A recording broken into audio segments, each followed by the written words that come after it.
So one of the things that is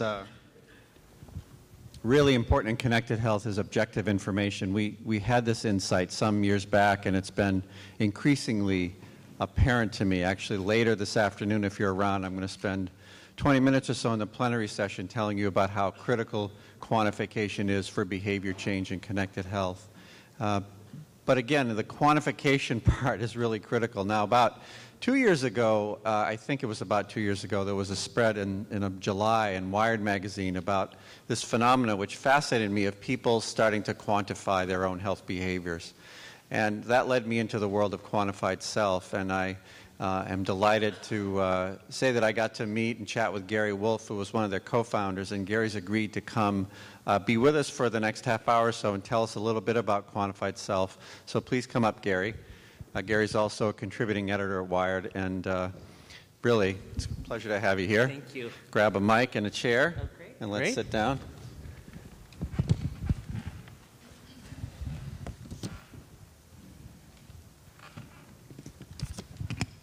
So let's start from the beginning, Gary. Tell us about how you got involved with Quantified Self. What was the impetus to start it? Well, I have been covering and writing about the intersection of technology and culture for a couple of decades, and with my partner and colleague Kevin Kelly, we were part of some very exciting things for us as writers and editors, journalists, in the early 90s with the start of Wired magazine and watching what happened when the web arrived on the scene. And a few years ago, in 2007, we really did a conscious process of asking ourselves, is there something happening right now that could have the kind of social and personal impact that the web had on our lives and on our institutions? And we kind of put up a bunch of things that we thought were interesting, everything from geolocation to genomics, and kind of asked, well, is there something that these things have in common? Is there a circle we can draw around them? And one of the things we noticed was, although there was a lot of focus on the kind of technological and administrative impact of these new tools, people weren't yet talking about how they were going to change our personal behaviors and even our sense of ourselves.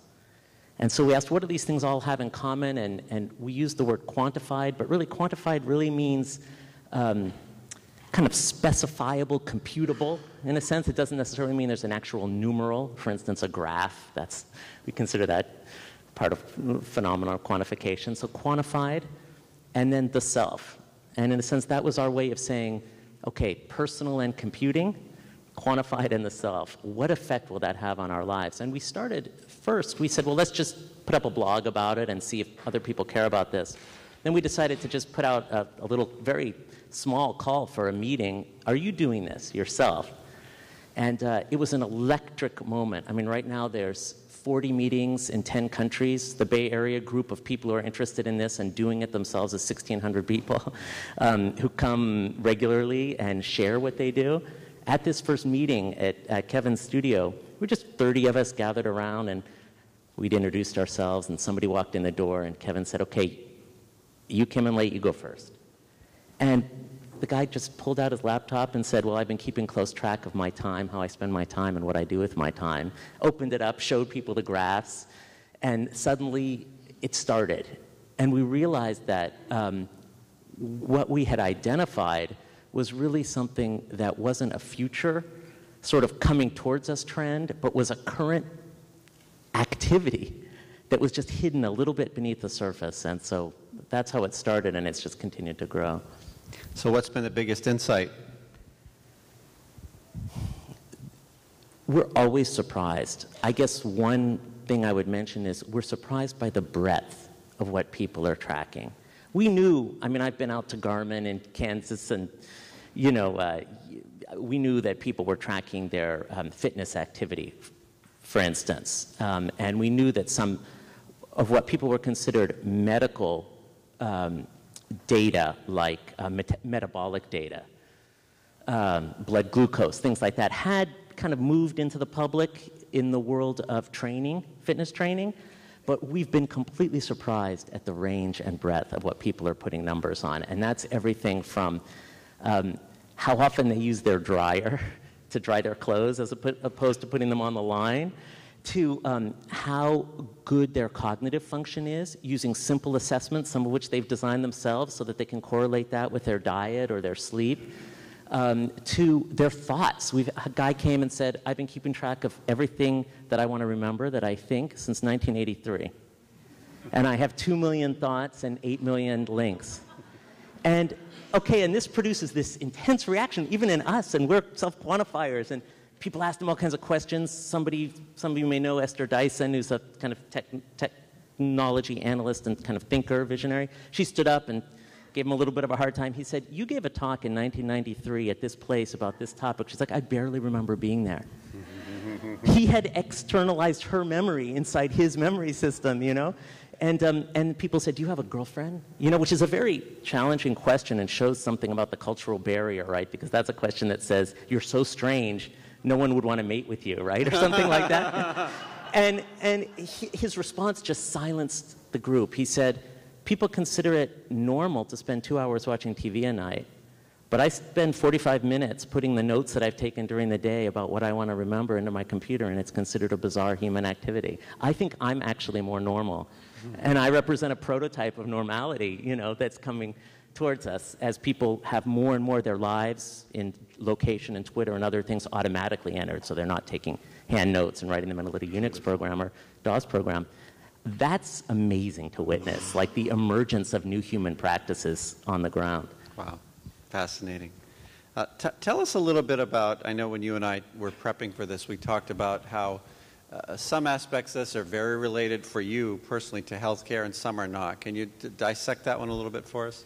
Yeah, and maybe I'll be really brief, and we can just talk about it. Some things I'll leave to your own knowledge and imagination because it's not too hard. If you think about epidemiology, if you think about public health, you think about, some of you may have seen David Van Sickle's Asthmopolis with a little GPS transceiver on top of an asthma inhaler. Now you have a timestamp and a location stamp on asthma incidents. So you can extrapolate from there, diet tracking. If we really knew what we eat and we really knew what people ate, that's just interesting. Also pain, incidence of pain. This is really important, chronic pain and pain associated with medical conditions. So just do your own work there. The thing that's maybe a little harder to see about its impact on healthcare, I think, is these are complex systems evolving, and I think the effect will be to move the locus of control and the locus of knowledge creation out more towards the ends of the system.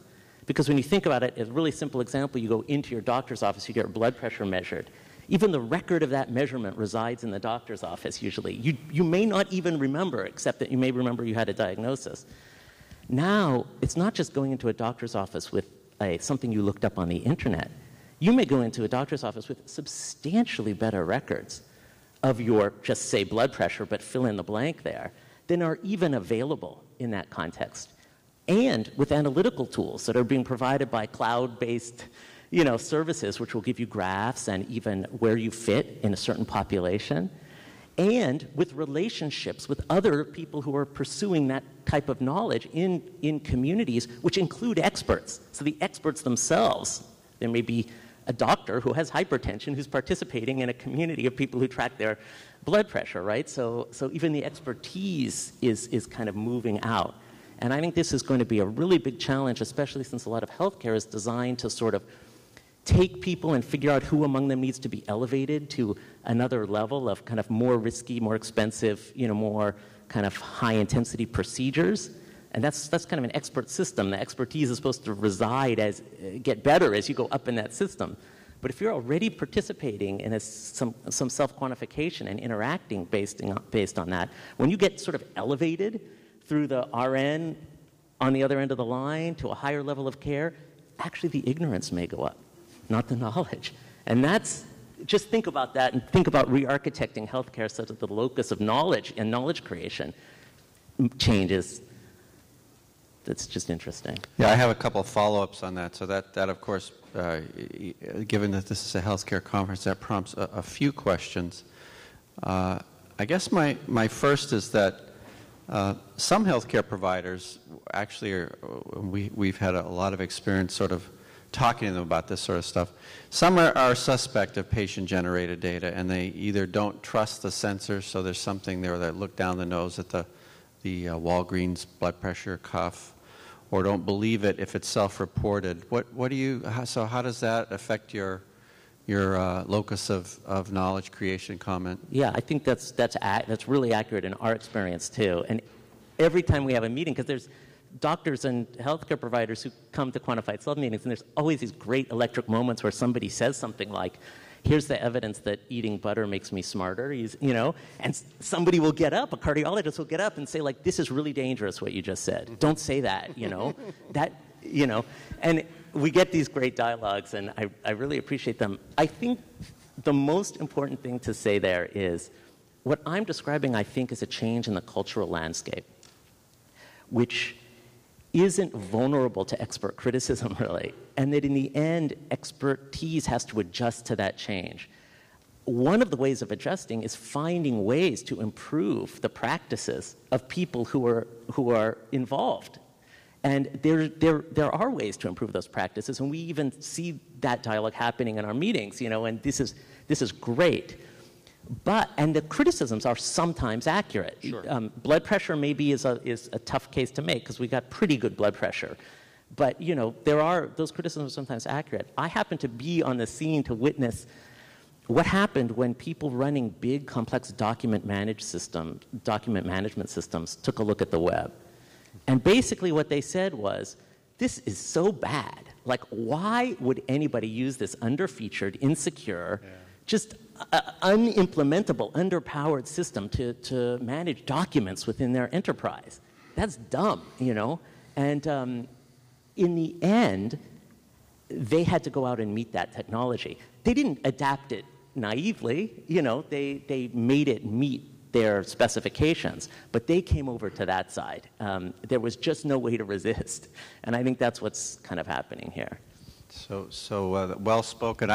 We spend a lot of time thinking about this at our center, so we should go offline and have more discussions. A quick example that we spend a lot of time thinking about is the Zeo.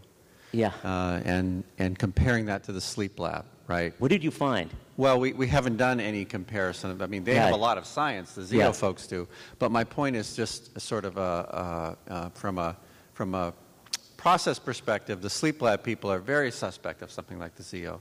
Now, I have adult sleep apnea, so I've been in a sleep lab, and it's this fun experience where you walk in and they put, 100 electrodes on you, a couple things on your nose and whatnot. Have a good night's sleep. And they measure your sleep, and somehow that's supposed to be, indicative of something.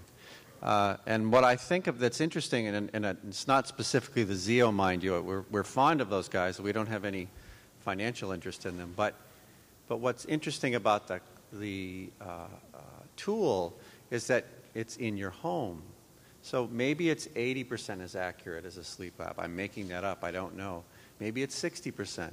But you get it night after night from your own bed, and that's got to be meaningful, and it's got to be important, and it's got to be disruptive to the sleep lab at some point. So it's that kind of thing that I think that's fascinating about this. Yeah, for sure. And I mean, everybody in our community is watching the Zeo now because they are really taking this to the public. Yeah. I think they just lowered their price to $99 or something like that. So, this is exciting. I mean, we saw one of the early things we saw was a guy, because we're an advanced user group, so we see things very early. We saw a guy who took a little camping mattress and he put it under his bed, under his mattress. And he said, well, an air outtake valve is really, a microphone is a pressure sensor. So he stuck it in the air outtake valve and he got all the movement from his mattress and he ran it through some software and he got respiration, heart rate, everything. And we were all, oh, wow, that's amazing, but I don't feel like doing that, but that's great that you did it, And now Zeo has kind of got this thing down to $99 where you can measure your own sleep.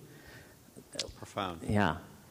I have one more question, then we're going to get the audience involved because I know all of you are finding this interesting and want to talk to Gary as well. But my last question is something that I'm quite interested in and passionate about, and has to do with the difference between sensor-generated data and self-report. Mm-hmm. And so, as best I can tell from looking at Quantified Self and going to the meetups and whatnot, people do both. And you've talked about examples of both. How can we we have a challenge with, we at our center have a challenge with self-reported data, particularly around certain health attributes, and that we feel that social desirability bias creeps in. You're going to want to over-report things that make you look good and under-report things that don't make you look so good. What do you think, can we really be honest with ourselves, and how do we work that into the quantification of non-sensor generated data? I think that's an area where contributions of knowledge are very, very meaningful. And we see a lot of experimentation there, but I think it's a kind of a landscape, and there are different issues in different points of that landscape. One is exposing the behavior to another person. Mm-hmm. So one method of dealing with that kind of social desirability bias is to have private collection of data that is only exposed at certain moments of great need, where you have a willingness to expose. But of course, social desirability bias also occurs in privately collected data. That's right, yeah. And there's another issue, which is simply just reward function. Data that is bad data, that you consider bad data, well, that's a punishment, right, in a behavioralist framework anyway. And it doesn't take too many punishments for you to get aversion. So, and this you see about stepping on the scale or something like this. So, but there are ways, for instance, having data be more fuzzy, that, because some of the loss of precision might actually be irrelevant, and it might get you a gain in the emotional valence of the measurement process, right? So what if it only gave you a result every so often? And I can show you some examples, if people are interested. I think this is just one of the most fascinating areas of creativity in finding what really works for people. Great. All right, I'm going to open it up now. Are there folks who have questions for Gary? I'll come out with the mic and take your questions here. And you can also share if you do this, too, which I'm always interested in hearing if you know.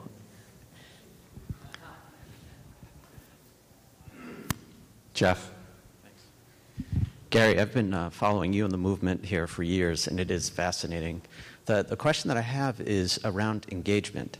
So I sometimes wonder, when I hear all these fascinating stories, that it's already the fan club that was already out there quantifying themselves, that now just have tools to do it better.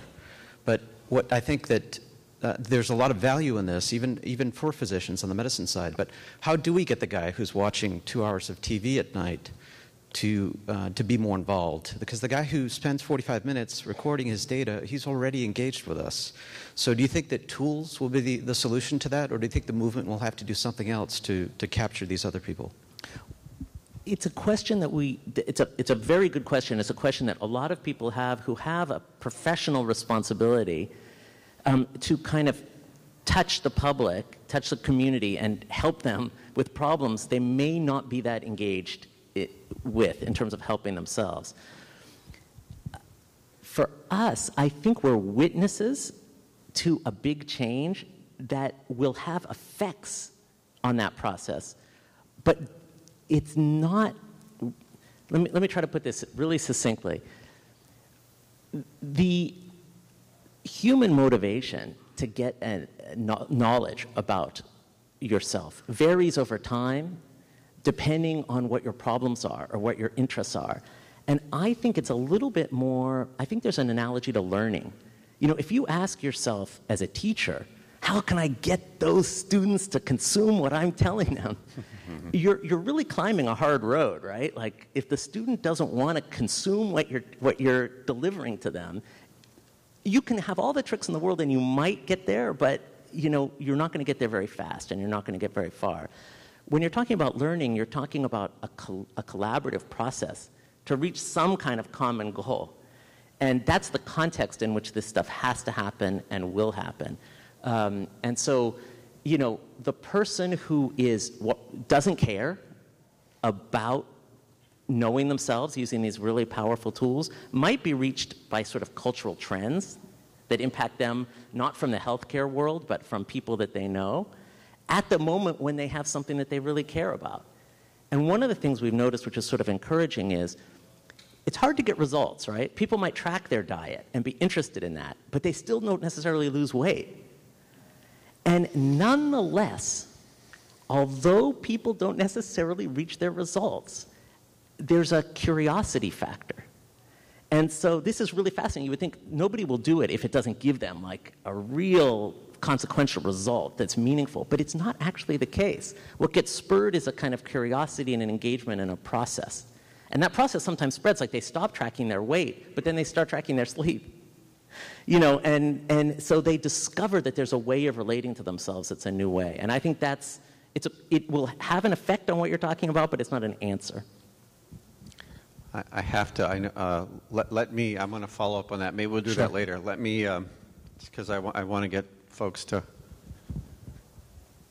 comment and get involved. So, this is an unfair question. As important as the incremental improvements on healthcare are in the global north, there's a few billion people in the global south who have much different problems to deal with. Is the water clean? How bad are these fires in my home hurting me? Am I using the cook stove? Could I get money funded to the use of the cook stove by capturing carbon credits? There's a whole bunch of monitoring and reporting issues, in a sense, some of which are self, but many of which are external, but very impactful.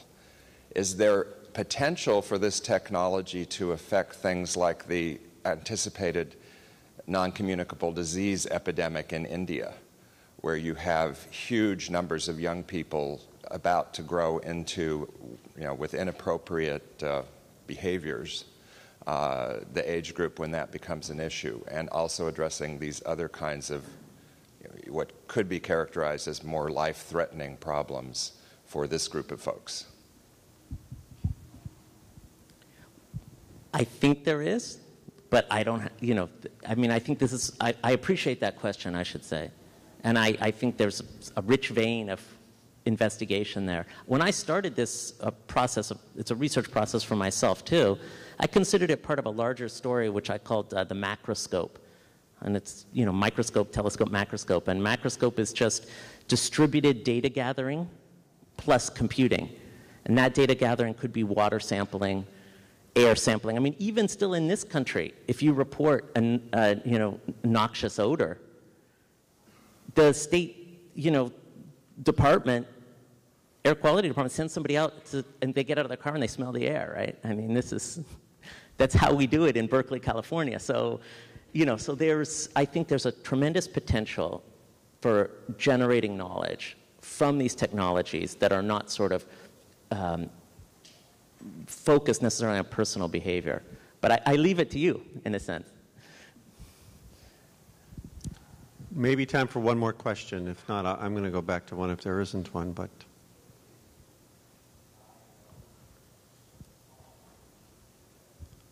oh, sorry, Alex. I was just wondering if you could talk a little bit more on the point. Hi, Gary. Hi. I was wondering if you could talk a little bit more about making data more fuzzy, the loss of precision might be irrelevant, only giving a result so often. I think that's incredibly fascinating. I think some women don't go to the doctor's office because they just don't want to get weighed. And so how can we sort of address these issues? And you're 100% correct. The healthcare space, I think, often goes to 100% when 50 would be such a huge improvement. Can you talk a little bit about what have you seen and what are you guys doing to make data more fuzzy? Well, I mean, we're not doing anything because we're sort of observing, and maybe I should just take a step back and say, there's so much potential in the power of these tools, and that people look at them and say, what is the answer? What is the solution? Give me something I can use and deploy that I know is going to work. And it's a frustrating moment because I share that desire for solutions, and one can see the severity of the problems that people are trying to solve. But the search for solutions, in a sense, is a collective process of learning, right? And we're bringing new instrumentation and new techniques to this collaborative process of learning, and that has to come first. And so, including maybe one of the first things we'll learn might not be new solutions. It might be information that the solutions we think work don't work, right? Because that's consistent with the structure of reality. There's a lot more ways to be wrong than there are to be right, and a lot of the things we think are right are probably wrong, and if we could stop doing them, we would save some time and money, and maybe we'd be better positioned to discover what's right. Making data more fuzzy, that's really simple in the sense that we have seen that people get sick of a number that doesn't change, for instance. A number that doesn't change is something that you don't really need to measure. That's completely redundant, and especially if it's discouraging. There's really no reason to do that. So that's pretty simple, and it's really easy to engineer a process that reminds you, for instance, to take a measurement once a month, rather than every day, or once every 3 months. That's easy, but I think there are some other ways we can learn what is meaningful to us that we'll only discover through practice. And that's why the Quantified Self is sort of designed as a community of practitioners, not as a solution vendor. And the community of practitioners is as rich as the questions who come, as the people's questions are. And so we really encourage broad participation, but when we go out into a healthcare setting, what we like to ask is, are you doing this? Have you learned something? Because when you take an expert and you put them on the same level as all the other practitioners who don't consider themselves experts, you actually enrich the learning community a lot. And both sides learn from that. And so that's our practice and our goal. Kamal.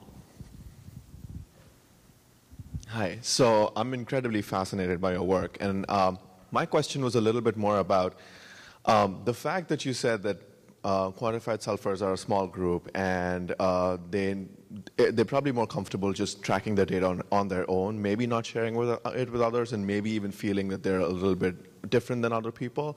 Do you have any insights into how these people share their data, if at all? And with the social networking boom, are they sharing their data? How are they doing it? Is it more aggregate? Is it more individual? Is it results? I'm just curious. Sure. I can give you a few points on that.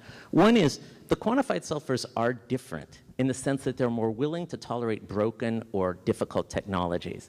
But what's really interesting, what you really learn, is what they care about is not different. So that's why they're useful, that's why we're useful as signals, because people are trying to lose weight, or they're trying to improve their sleep, or they're trying to do the things that everyone cares about. They're just willing to use tools that aren't ready for prime time. So it's a good advanced kind of signal. They share two things. They use tools and systems. You could look up, say, Cure Together if you want. That's a really great, very simple one. They use tools and symptoms to identify others who have the same problems so that they can do idea generation, basically. Idea generation is important and hard, and get ideas about new things to try. To some extent, those symptoms are already producing kind of efficacy data, but I think people use them more for idea generation. But they also share methods. And that's very important. How do you use this tool? When do you use it? Did you have any problems, with starting and stopping? Are there other tools to measure something else? And that's I think, crucial. One last question. David actually had his hand up earlier, and then I know you'll be around. And I'm going to stick around, so we can, we'll connect, yeah. Hi, Gary. Good to see you again. We heard earlier today from Dr. Schrank, we have this central health problem of non-adherence. It's really a major issue, and I'm wondering around the quantified self. Part of, I think, the issue is that there's this disconnect from, why do I take this medicine? What does it do to me? Are there any ways I can have more information that would help me understand perhaps the value to see a change? For example, thinking of statins. Right. Which half the population who are on statins stop taking them after about a year. And the question is, would this help? Would the quantified self processes and movement help? I think, and maybe we could sneak one more question, because I know somebody's very, very much wants to ask a question. I'll just say quickly, I think it will both help and hurt. I think it will help where people discover more personal meaning in the treatment, and it will hurt where they discover side effects and other things that bother them. Let's just take one more, because I know there's a kind of such a strong desire over here. Yeah. Oh, sure. Thanks. Sure. I'm a primary care physician. I've been Yeah. doing it for 35 years. I've been using electronic communication with my patients for at least 20 years. I have lots of patients bringing in all kinds of printouts with data, things that they're mapping, records that they're keeping. And from my point of view, the single biggest problem with using that in healthcare management is the lack of standardization. And I think that until we have a national standard for how healthcare data is to be transmitted, we're not going to really be able to use this in a systematic way to change behavior in healthcare. Thank you. I think that the thing I would say to that is this is very important, and there's a bloody trail of standardization efforts across different technological spaces. I think we have a better chance now, because when you have popular adoption and lots of diverse systems and incentives to, on the part of the commercial participants to align their systems with each other, you have a drive towards standardization, which is much stronger than where you have committees and standard-making bodies, and they try to do the ITP3SC standard that they promulgate. So I think we've got a better chance now. Let's give a round of applause.